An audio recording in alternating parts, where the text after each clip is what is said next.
Bonjour mesdames, je suis ravie de vous retrouver. Je ne sais pas si la lune joue chez vous aussi. Chez moi, elle mobilise un petit manque de sommeil. Et c'est ok, on va faire avec. Je vous viens ce matin avec le problème n'est jamais le problème. Et pour ça, je vais aussi vous remercier de vos contributions, vos retours de témoignages qui m'ont aidé à ajuster ce qui est pour moi l'évidence. Et l'évidence, c'est que le problème n'est jamais le problème. Vous savez, dans les séances, souvent, votre corps vous dit quelque chose, j'attrape le livre, on regarde ce qui se joue. Souvent, vous arrivez avec un problème de je crois de moi que, et en fait, vous comprenez le système interne qui fonctionne et qui vous dessert encore. Et donc, ça vous réoriente sur une autre action, une autre dynamique. Souvent, vous croyez que le problème c'est X ou Y, parce que votre cerveau, en fait, malin coquin comme il est tellement bon, créatif, inventif, et puis surtout, il aime pas le changement. Donc, il a toute la capacité à vous créer des excuses, des délais, des problèmes qui sont pas un problème. Et c'est ça que j'aime ici dans Évidence, c'est de vous rappeler que vous n'êtes pas un problème, votre mécanique de fonctionnement n'est pas un problème. Le problème, c'est peut-être d'avoir cru que vous aviez un problème, au lieu de choisir d'embrasser la vie et de vous mettre dans l'action qui construit réellement la vie que vous avez envie de vivre. Le problème n'est jamais le problème, c'est souvent l'excuse que l'on se trouve pour se reporter, que l'on se trouve pour ne pas oser, que l'on se trouve pour ne rien changer. Et tant que la vie se vit sans jamais rien changer, soit elle est plate, soit on adopte un système de survie qui nous rend pas vivantes, et la vie elle passe. Alors je voudrais qu'on accorde vraiment beaucoup d'intérêt et on va intégrer cette pratique dans le travail d'évidence. J'arrive avec quel problème? Et avant de repartir, j'arrivais avec le problème de ou que. Et après lecture, j'ai compris que. Ça va être important que vous intégriez ça. Pourquoi? Parce que je viens de faire une analyse profonde de mes 10 ans de développement personnel. Et s'il y a bien une chose que je peux me reconnaître, parmi tant d'autres inévitablement, c'est que j'ai pris l'habitude de regarder pour vrai ce qui se joue chez moi. Alors bien sûr, on va trouver parfois du transgénérationnel, le corps qui parle, on va trouver une croyance obsolète, on va trouver toujours plein de choses, mais j'ai pris l'habitude de regarder avec honnêteté ma réalité, ma vérité profonde, et d'en faire quelque chose. L'évolution chez moi, elle ne s'est pas produite parce que j'ai appris à devenir ceci ou cela.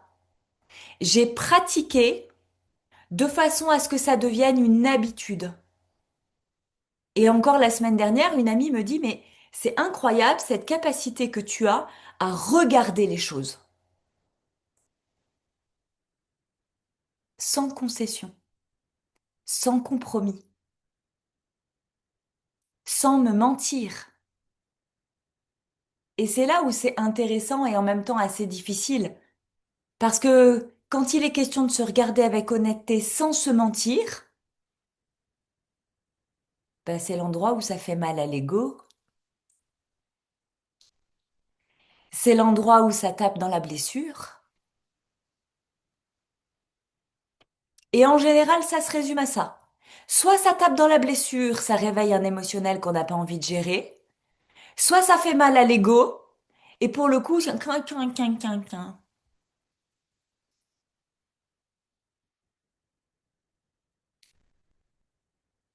Quand on reste dans la blessure de l'ego ou la blessure de la petite enfance, on se met souvent dans une position de victime. C'est pas de ma faute parce que tu comprends, pour moi, madame, c'est très difficile. Mais là, on n'est plus en train de gérer sa vie, on n'est plus en train de la créer, on est en train de la subir. Alors le vrai travail, c'est ça. C'est pas du développement personnel de surface, de l'estime de soi, la confiance en soi. C'est pas du coaching boom boom non plus de allez, on y va les girls. Non, je prends le temps. en conscience, de regarder vraiment ce qui se joue pour moi. Je choisis ce qui est le mieux pour moi. Je décide des actions qui vont me permettre de le réaliser et j'agis. Et dans cette part d'agissement, j'allais dire, c'est là qu'on retrouve essayer, rater, recommencer jusqu'à réussir, qui n'a rien à voir avec le j'ai regardé, j'ai choisi, j'ai décidé, j'ai tracé ma route, j'ai tracé ma trajectoire, mon plan, et je vais m'y tenir coûte que coûte pour que ça marche. Et si ça ne marche pas, alors je suis nulle, je renonce et je trouve une autre voie. C'est comme si vous étiez dans une clairière, que vous voulez aller dans l'autre clairière parce que c'est là que se trouve le plaisir, la joie, la légèreté, la simplicité, le rêve, l'extase, la jouissance. Et parce qu'entre ces deux prairies, il y a un roncier, et qu'à chaque fois que vous essayez d'y aller, l'outil que vous avez pris, la posture que vous avez intégrée, la façon que vous avez de faire ne convient pas, vous renoncez et vous revenez en arrière.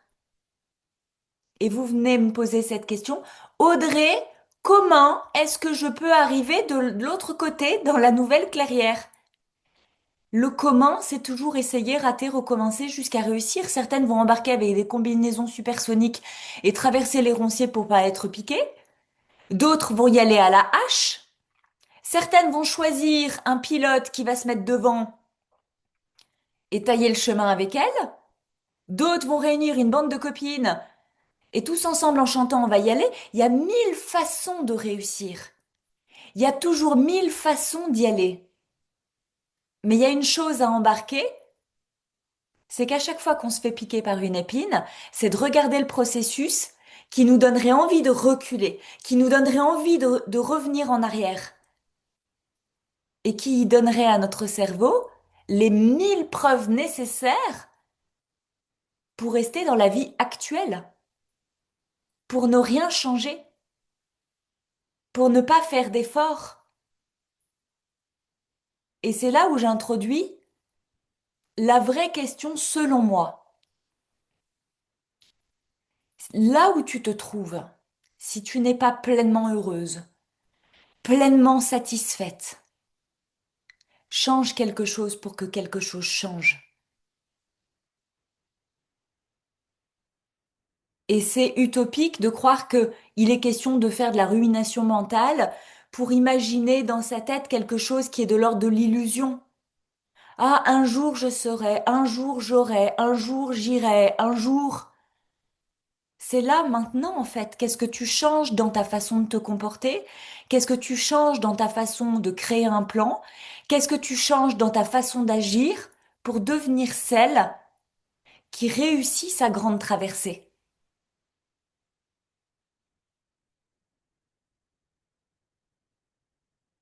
Certaines vont emprunter des chemins où le roncier fait 2 mètres de long et d'autres embrassent des chemins dont le roncier fait 2 kilomètres. Et je le redis, et on n'a pas toute la même expérience de vie. Certaines ont appris à tailler le roncier, d'autres pas. Certaines ont naturellement confiance en elles, d'autres pas. Et c'est là où il faut stopper la comparaison. C'est là où il est vraiment bon de se dire, OK, en fait, qui je suis, comment je fonctionne, qu'est-ce qui me respecte, et puis ce que je veux vraiment, est-ce que je le veux vraiment pour moi, ou est-ce que je le veux simplement pour fuir une réalité? Cette semaine, je ne sais pas ce qui s'est joué, mais il y a eu beaucoup d'enjeux dans les relations. Et dans celle que j'accompagne en one-one notamment, il y a eu beaucoup d'enjeux sur la dynamique de couple. Et l'illusion du couple parfait, merveilleux, fait dire à un moment donné, ben non, il va falloir que je me sépare. Alors là, le mental s'agite, l'émotionnel ressort, il y a tout qui dégueule de partout. Et pour autant, quand on avance en conscience sur la réflexion profonde et qu'on vient regarder ce qu'on veut vraiment, alors oui, il y a des couples que je fais divorcer, mais il y a aussi des couples qui finalement apprennent à se comporter autrement et à se proposer une évolution salutaire. Et tout n'est pas forcément à jeter. Et c'est valable dans votre couple, mais c'est valable dans votre parentalité. C'est aussi valable dans votre expansion professionnelle, dans votre pleine réalisation, dans celles qui veulent passer de salarié à solopreneur ou qui ont essayé solopreneur et qui finalement reviennent au salariat avec la trouille au ventre parce que c'était tellement difficile quand j'étais salarié que j'ai peur de revenir. Et ça, c'est des sujets qu'on a souvent visités ensemble. Que t'aies peur, c'est normal parce que c'est nouveau. Et si vous observez à chaque fois qu'on travaille, qu'on fait une lecture individuelle, c'est toujours la même chose qui se produit. On a peur, peur, peur, peur, peur, mais c'est juste nouveau en fait. Et ça te demande de choisir comment tu as envie de le vivre. Et donc je vais terminer aujourd'hui avec cet espace de tu crois que tu as un problème et tu mets ton focus sur le problème pour trouver une solution à ton problème. Je vous invite vraiment à devenir celle qui n'a pas de problème. Celle qui jouit vraiment pleinement de sa vie et qui a un champ des possibles ouvert, incroyable. Celle qui devient la femme qui crée ce en quoi elle croit, depuis qui elle est profondément, et où sa façon de se comporter, sa façon d'agir, c'est une évidence. Ce qui est important, c'est que ce soit une évidence pour vous, pas pour moi. Moi, j'agis en mode moi et ma gueule.com. Je fais comme je veux, comme je peux, de mon mieux, comme c'est bien pour moi, sur le chemin que j'ai choisi vers la destination qui me fait envie. Donc ça vous demande là d'avoir de la clarté sur ce que vous voulez, en vérifiant bien les raisons pour lesquelles vous le voulez, parce qu'il n'est pas question de fuir, il est question de créer. Ça vous demande de regarder comment vous vous comportez sans vous juger, mais de réajuster si nécessaire. Et ça vous demande de créer comment vous allez le rendre possible pour que ce soit facile pour vous, dans un délai qui vous convient. On n'est pas tout obligé de faire des transformations recto-verso en 24 heures. Il y en a qui prendront des semaines, d'autres des mois et d'autres des années pour obtenir. Parce que tous les enjeux que vous vous proposez n'ont pas le même impact dans la temporalité. Vous savez que je rêve de réunir 85 000 personnes comme un stade de France dans un grand champ. Aujourd'hui, j'ai pas le champ, j'ai pas les 85 000 personnes, c'est forcément un projet que je vais pas réaliser du jour au lendemain. Par contre, je suis en train de revisiter évidence et comment je le propose et pourquoi je le propose avec plus d'ajustements et ça, c'est maintenant.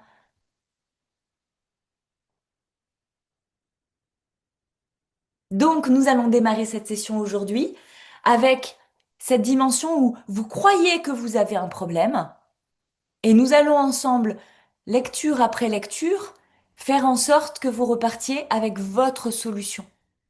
Celle qui vous fait vibrer, celle qui vous fait envie, celle qui est facile pour vous. Alors, je vous invite à déposer déjà dans le chat quel est le problème pour toi aujourd'hui.